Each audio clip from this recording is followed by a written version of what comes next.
Nominated పోస్టుల పదవీ కాలం ముగిసింది. దీంతో రేవంత్ రెడ్డి సరికొత్త రాజకీయ వ్యూహానికి తెరలేపుతున్నారట.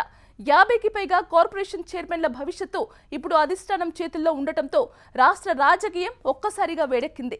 2 ఏళ్లుగా చైర్మన్ల పనితీరు, పార్టీ బలోపేతానికి వారు చేసిన కృషిపై నివేదికలు సిద్ధమయ్యాయట. గ్రూప్ రాజకీయాలకు తావు లేకుండా మెరిట్ ఆధారంగానే ఈసారి నిర్ణయాలు ఉంటాయని టాక్. ఈ క్రమంలో ఆశావాహులు నేరుగా ఏఐసీసీ పెద్దలతో లాబింగ్ మొదలు పెట్టారట.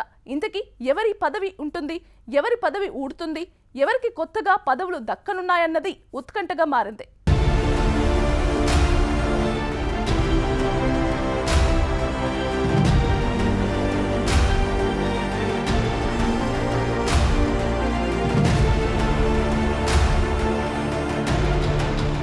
తెలంగాణలో నామినేటెడ్ పదవుల గడువు ముగిసిన నేపథ్యంలో ముఖ్యమంత్రి రేవంత్ రెడ్డి కొత్త ముఖాలకే ఎక్కువ ప్రాధాన్యత ఇవ్వాలని భావిస్తున్నారట.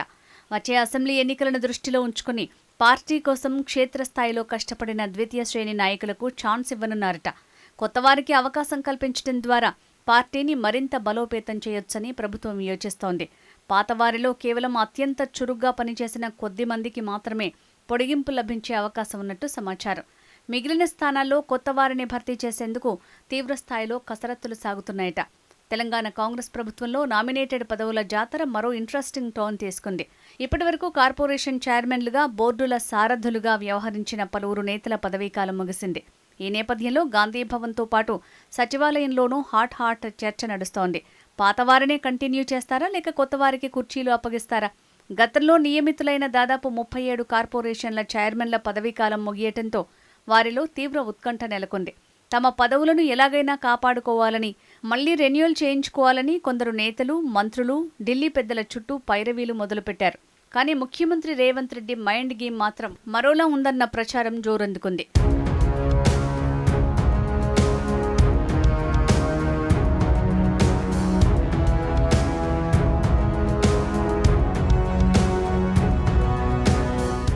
అయితే ఈ నెల 14, 15, 16 తేదీల్లో కార్పొరేషన్ చైర్మన్ల ఎంపికపై తెలంగాణ రాష్ట్ర వ్యవహారాల incharge Meenakshi Natarajan, TPCC chief Mahesh Kumar Goud ముఖ్యమంత్రి రేవంత్ రెడ్డి చర్చించనున్నారు.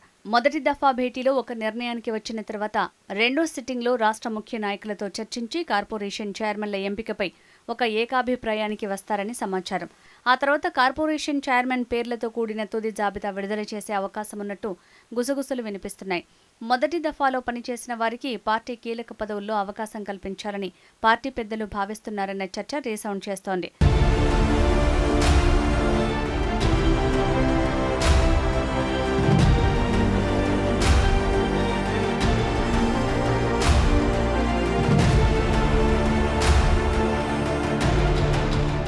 పాతవారిలో ఎక్కువ మందిని పక్కనబెట్టి పనితీరు బాగున్న ఒకరిద్దరికి మాత్రమే పొడిగింపు ఇచ్చే యోచనలో ప్రభుత్వ పెద్దలు ఉన్నట్టు తెలుస్తోంది.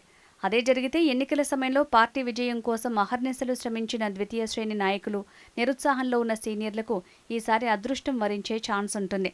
ఇప్పటివరకు కార్పొరేషన్ చైర్మన్లుగా పనిచేసిన వారి పనితీరుపై ఇంటెలిజెన్స్, అంతర్గత సర్వే నివేదికలను సీఎం పరిశీలిస్తున్నారని తెలుస్తోంది. రాబోయే ఎన్నికలను దృష్టిలో పెట్టుకుని అన్ని వర్గాలకు సమన్యాయం జరిగేలా కొత్త లిస్టుని సిద్ధం చేస్తున్నారట. ఇప్పటికీ దాదాపు 50% నామినేటెడ్ పోస్టులు ఖాళీగా ఉండటంతో అటు కొత్త ఆశావాహులు, ఇటు పదవీకాలం ముగిసిన పాత నేతల అందరి కళ్ళు ఇప్పుడు సీఎం రేవంత్ రెడ్డి వేయబోయే తదుపరి అడుగుపైనే ఉన్నాయట. మరి ఈ పదవుల పందేరంలో ఎవరికి మోక్షం లభిస్తుంది, ఎవరి కుర్చీలు కదులుతాయి తెలియాలంటే మరికొద్ది రోజులు ఆగాల్సిందే. కార్పొరేషన్ చైర్మన్ల ఎంపిక పూర్తయ్యాకే ఖాళీగా ఉన్న 2 డీసీసీల నియామకం జరుగుతుందనే చర్చ వినిపిస్తోంది.